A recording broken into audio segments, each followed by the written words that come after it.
شروع اللہ کے نام سے جو بڑا مہربان نہایت رحم کرنے والا ہے۔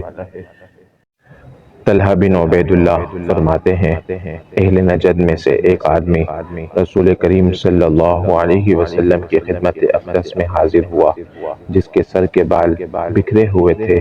ہم اس کی آواز کی گنگناہٹ تو سن رہے تھے، لیکن فاصلے پر ہونے کی وجہ سے یہ سمجھ نہیں آ رہا تھا کہ وہ آپ صلی اللہ علیہ وسلم سے کیا کہہ رہا ہے، یہاں تک کہ وہ رسول اللہ صلی اللہ علیہ وسلم کے بالکل قریب پہنچ گیا تو ہم نے سنا کہ وہ اسلام کے فرائض کے بارے میں سوالات کر رہا ہے۔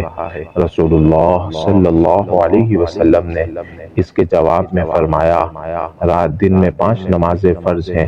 یہ سن کر اس آدمی نے کہا، کیا ان نمازوں کے سوا مجھ پر کچھ اور نمازیں بھی فرض ہیں؟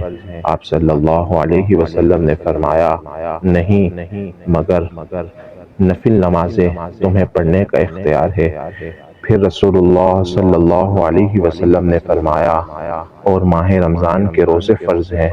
اس آدمی نے کہا، کیا ان روزوں کے سوا کچھ اور روزے بھی مجھ پر فرض ہیں؟ آپ صلی اللہ علیہ وسلم نے فرمایا، نہیں، مگر نفل روزے رکھنے کا تمہیں اختیار ہے۔ راوی فرماتے ہیں کہ رسول اللہ صلی اللہ علیہ وسلم نے اس کے بعد زکوٰۃ کا ذکر فرمایا۔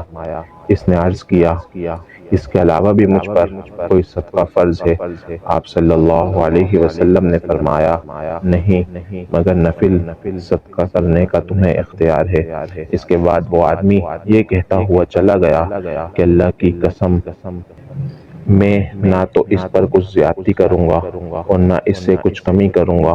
رسول اللہ صلی اللہ علیہ وسلم نے فرمایا، اگر اس آدمی نے سچ کہا تو نجات پا گیا اور کامیاب ہو گیا۔ مشکوٰۃ المصابیح حدیث نمبر 15۔